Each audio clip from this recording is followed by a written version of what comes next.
नमस्कार माझ्या मित्रमैत्रिणींनो, प्रीती अकॅडमी मध्ये तुमच्या सगळ्यांचं सहर्ष स्वागत आहे। आजचा आपला जो टॉपिक आहे तो क्लास 8 याचं जे हिस्ट्रीचं पुस्तक आहे त्यातील पहिला चॅप्टर आज आपल्याला शिकायचा आहे। आपल्या चॅप्टरचं नाव काय आहे? इतिहासाची साधने। ठीक आहे, हा चॅप्टर आपल्याला आज कंप्लीट करायचा आहे। क्लास 8 साठी सुद्धा हा चॅप्टर महत्त्वाचा आहे, त्याचबरोबर हा जो चॅप्टर आहे हा टीईटी साठी सुद्धा इम्पॉर्टंट आहे। ठीक आहे, चला आपण स्टार्ट करूया। बघा, लक्ष द्या, काय की इतिहासाच्या साधनामध्ये भौतिक, लिखित, मौखिक साधनांचा समावेश हा होतो। त्याचप्रमाणे दृकश्राव्य अशा साधनांचाही समावेश होतो। जे साधने आहेत, इतिहासाचे जे काही साधने आहेत त्या इतिहासाच्या साधनामध्ये भौतिक, लिखित, मौखिक साधनांचा समावेश होतो। त्याचबरोबर काय की दृकश्राव्य अशा साधनांचाही त्यामध्ये समावेश हा होतो। आता बघा, लक्ष द्या, बघा भौतिक साधने। आता भौतिक साधने कोणती कोणती आपण बघूया। बघा, इतिहासाच्या भौतिक साधनामध्ये विविध वस्तू, नाणी, पुतळे आणि पदके इत्यादीचा समावेश होतो। इतिहासाचे जे काही भौतिक साधने आहे ना, त्या भौतिक साधनामध्ये काय होते की विविध वस्तू, नाणी, पुतळे इत्यादी साधनांचा समावेश होतो। ठीक आहे, आता बघा इमारती आणि वास्तू। इमारती आणि वास्तूमध्ये कसं काय बघू आपण। आता बघा, आधुनिक भारताच्या इतिहासातील कालखंड हा युरोपीय, विशेषतः ब्रिटिश सत्ताधीश आणि संस्थानिकाच्या राज्यकारभाराचा काळ मानला जातो। काय म्हटलं मी?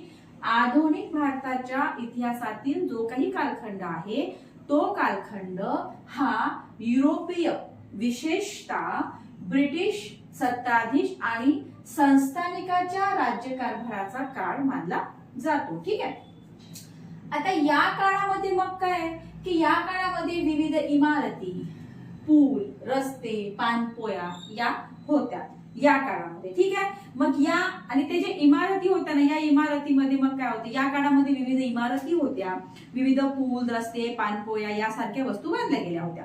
मग आता या इमारतीमध्ये ज्या प्रशासकीय कचेऱ्या होत्या, अधिकाऱ्यांची तसेच नेत्यांची व क्रांतिकारकांची निवासस्थाने होती, संस्थानिकाचे राजवाडे होते, किल्ले होते, तुरुंग होते यासारख्याचा समावेश होता।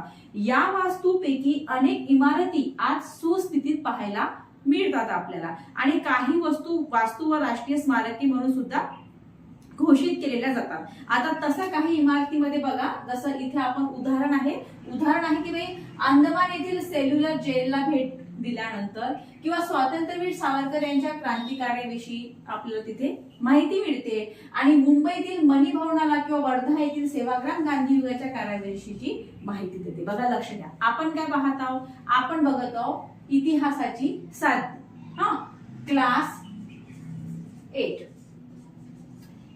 8 चा पहिला चॅप्टर हा आपण आज बघत आहोत। ठीक आहे, आता यामध्ये आपल्याला काय म्हटलेले आहे की इतिहासाच्या साधनामध्ये भौतिक, लिखित, मौखिक साधनांचा समावेश होतो, आणि त्याचप्रमाणे मग दृकश्राव्य अशा साधनांचाही समावेश होतो इतिहासाच्या साधनामध्ये। ठीक आहे, मग आता भौतिक साधने काय कसं आहे, तर मग इतिहासाच्या भौतिक साधनामध्ये विविध वस्तू झाले, तुमचं नाणी झालं, पुतळे झालं, ओके, आणि पदके इत्यादीचा समावेश होतो भौतिक साधनामध्ये। इमारती आणि वास्तूमध्ये काय आहे की आधुनिक भारताच्या इतिहासाचा जो काही कालखंड आहे, आपण हा जो क्लास 8 चा जो इतिहास आहे हा आधुनिक भारताचा इतिहास आहे। मग या आधुनिक भारताच्या इतिहासाचा जो काही कालखंड आहे हा युरोपीय, विशेषतः ब्रिटिश सत्ताधीश आणि संस्थानिकाच्या राज्यकारभाराचा काळ मानला जातो। आपल्याला हे लक्षात ठेवावं लागेल की आधुनिक भारताचा जो काही काळ आहे हा ब्रिटिश सत्ताधीश आणि संस्थानिकाच्या राज्यकारभाराचा काळ मानला जातो। मग आता काय की या काळामध्ये मग विविध इमारती झाल्या, पूल झाले, रस्ते झाले, पाणपोया झाल्या, हे सगळं झालं। ठीक आहे, मग ह्या जे वस्तू आहे ना, या वस्तूपैकी बऱ्याचशा गोष्टी आज सुस्थितीत पाहायला मिळतात। ओके, जसं मी तुम्हाला सांगितलं, प्रशासकीय कचेऱ्या झाल्या, अधिकाऱ्यांची घरे झाली, क्रांतिकाऱ्यांची घरे झाली, तुरुंग झाले, यातल्या बऱ्याचशा वस्तू आज सुस्थितीत पाहायला मिळतात, आणि काही वस्तू या राष्ट्रीय स्मारकी म्हणून सुद्धा घोषित करण्यात आल्या। जसं उदाहरणार्थ अंदमान मधील सेल्युलर जेलला जेव्हा आपण भेट देतो तेव्हा आपल्याला स्वातंत्र्यवीर सावरकर यांच्या क्रांतिकार्याविषयीची माहिती मिळते। त्याचप्रमाणे जेव्हा आपण मुंबईतील मणी भवनाला किंवा वर्धा येथील जेव्हा आपण सेवाग्राम ला भेट देतो तेव्हा आपल्याला गांधी युगाच्या कार्याविषयीची माहिती मिळते. ओके, चला आता बघा मी तुम्हाला आणखी किंमत सांगते की वस्तू संग्रहालय आणि इतिहास, वस्तू संग्रहालय आणि त्यांचा इतिहास. बघा कसं आहे की इतिहासाच्या अभ्यासासाठी वस्तू संग्रहालयामधून विविध वस्तू, चित्रे, छायाचित्रे यासारख्या विविध गोष्टींची जतन केली असते. का केली असते? इतिहासाच्या अभ्यासासाठी हे केलेलं असतं. इतिहासाच्या अभ्यासासाठी वस्तू संग्रहालयामधून विविध वस्तू, चित्रे, छायाचित्रे यासारख्या विविध गोष्टीचे काय होते ते जतन केले जाते. मग आता काय आहे की पुण्यातील जे आगा खान पॅलेस आहे येथील जे गांधी स्मारक आहे, इथे काय की गांधीच्या वापरातील विविध वस्तू, कागदपत्रे इथे पाहाव्यास मिळतात. ओके, आता बघा तुमचं पुस्तक जे आहे ना क्लास 8चं त्याच्यामध्ये आगा खान पॅलेस पुणे याचं हे दिले पण आहे काय कसं आहे लक्षात येते त्याच्यावर आपल्याला. आता बघा पुतळे आणि स्मारके. आतापर्यंत आपण काय पाहिलं? आतापर्यंत आपण बघितलं इमारती, वास्तू हे आपण बघितलं. आता आपण बघणार आहोत पुतळे आणि स्मारके कशी आहे. बघा कसं आहे की स्वातंत्र्यपूर्व व स्वातंत्र्योत्तर काळामध्ये अनेक व्यक्तींची स्मारके पुतळ्यांच्या रूपामध्ये उभारली गेली. काय झालं माहितीये का? स्वातंत्र्यपूर्व आणि स्वातंत्र्यानंतरच्या काळामध्ये अनेक व्यक्तींची स्मारके हे काय झालं पुतळ्यांच्या स्वरूपामध्ये उभारली गेली आणि हे पुतळे देखील आधुनिक भारताच्या इतिहासाच्या अभ्यासाच्या दृष्टीने खूप महत्वाचे आहे. विविध पुतळ्यावरून आपणास त्या काळातील राज्यकर्ते, समाजातील प्रतिष्ठित व्यक्ती त्यांच्याविषयीची माहिती आपल्याला मिळते. पुतळ्यांच्या दर्शनी पाटीवर संबंधित मग व्यक्तीचे पूर्ण नाव, त्यांचं जन्ममृत्यूची नोंद, या व्यक्तीचे थोडक्यात कार्य, जीवनपट याविषयीची पूर्ण माहिती मिळते. महात्मा ज्योतिराव फुले झाले, लोकमान्य टिळक झाले, डॉक्टर बाबासाहेब आंबेडकर झाले, यांच्या पुतळ्याप्रमाणे विविध घटनांच्या स्मृती प्रित्यर्थ उभारलेल्या स्मारके सुद्धा संबंधित घटनाकाळ, त्या घटनेशी विविध व्यक्ती इत्यादीबद्दल माहिती देतात, विविध ठिकाणची माहिती सुद्धा देतात. मी तुम्हाला समजावून सांगते काय कसं आहे. बघा पुतळे आणि स्मारके आहे. पुतळे आणि स्मारके हा एक पॉइंट. आता पुतळे आणि स्मारके आतापर्यंत आपण काय बघितलं? आपण पहिले इमारती, वास्तू बघितल्या, मग आपण वस्तू संग्रहालय आणि इतिहास यामध्ये मी तुम्हाला सांगितलं की जे पुण्यामध्ये जे आगा खान पॅलेस आहे इथे गांधींचं सगळे कागदपत्र वगैरे आहे. आगा खान पॅलेस मध्ये स्मारक, गांधी स्मारक संग्रहालय. आता पुतळे आणि स्मारके, पुतळे आणि काय स्मारके. मग आता पुतळे आणि स्मारकेमध्ये काय काय आलंय? त्यांनी काय म्हटलेलं आहे की स्वातंत्र्यपूर्व काळात आणि स्वातंत्र्यानंतरच्या काळामध्ये जे काही म्हणजे व्यक्तींची स्मारके आहे ते पुतळ्यांच्या रूपामध्ये उभारली गेली होती. मग आता काय झालं की हे पुतळे जे आहे हे सुद्धा इतिहासाच्या दृष्टीने महत्वाचेच आहे ना, इतिहासाच्या अभ्यासाच्या दृष्टीने महत्वाचे, कारण की त्यांची माहिती असणं आपल्याला गरजेचं असते, ते महत्वाचं आहे. ठीक आहे.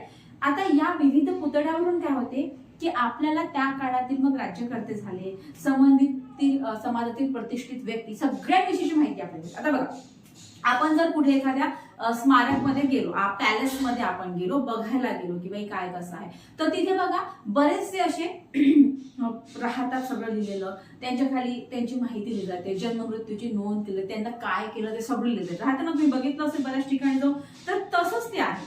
असेच पुतळे आणि स्मारके असतात, कारण की त्यांच्याविषयी काय होते की आपल्या सारखी जे म्हणजे आपली जी काही नवीन पिढी आहे त्या नवीन पिढीला त्याविषयीची माहिती ही मिळते. ओके, त्यांचा जीवनपट वगैरे सगळं त्यात लिहिलं असतं. थोडक्यामध्ये मग यांनी उदाहरण दिलं, ज्योतिराव फुले, महात्मा ज्योतिराव फुले झाले, लोकमान्य टिळक झाले, डॉक्टर बाबासाहेब आंबेडकर झाले, या सगळ्यांचे स्मारके, त्यांचे घटनास्थळ, त्या घटनेशी निगडीत असणाऱ्या त्यांच्या गोष्टी, ह्या सगळ्या काय इत्यादी विषयीचे त्या म्हणजे ह्या सगळ्या स्मारके त्यांचे, त्याच्यामुळे आपल्याच्याकडे माहिती दिली, त्याच्यामुळे आपल्याला माहिती पडते की नेमकं काय काय कधी कधी झालं होतं. आणि हे खूप महत्वाचं आहे, खूप इम्पॉर्टंट आहे. आता बघा लिखित साधने आणि मौखिक साधने. लिखित साधने आणि मौखिक साधने हे दोन प्रकार पडतात साधनांचे, ते आपण नेक्स्ट व्हिडिओमध्ये बघूया. या व्हिडिओमध्ये आपण काय बघितलं? या व्हिडिओमध्ये आपण बघितलं की इतिहासाच्या साधनामध्ये भौतिक, लिखित, मौखिक अशा साधनांचा समावेश होतो हे आपण बघितलं. आणखी आपण बघितलं की त्याचप्रमाणे दृकश्राव्य अशा साधनांचाही समावेश होतो हे आपण बघितलं. आपण मग बघितलं की बाई भौतिक साधने आहे. मग भौतिक साधनामध्ये आपण बघितलं की काय काय असते. भौतिक साधनामध्ये काय येते? वस्तू येतात, नाणी येतात, पुतळे येतात, स्मारके येतात. ओके, तिथे मग आपण म्हटलं की इमारती आणि वास्तू आहे. इमारती आणि वास्तू.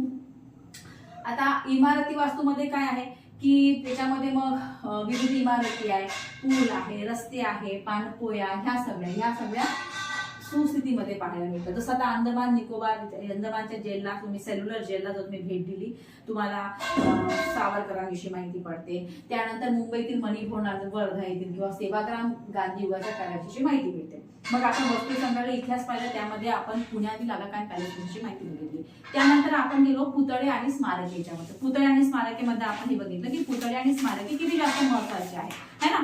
स्वातंत्र्य पूर्व काळातील, स्वातंत्र्य नंतरच्या काळातील सगळे पुतळे स्मारके आहेत आणि त्यामुळे काय होते की आपल्याला त्यांच्याविषयीची माहितीही मिळते. आता नेक्स्ट पार्ट मध्ये आपण लिखित साधने आणि मौखिक साधने याविषयी माहिती बघूया. या व्हिडिओमध्ये एवढंच. थँक्यू.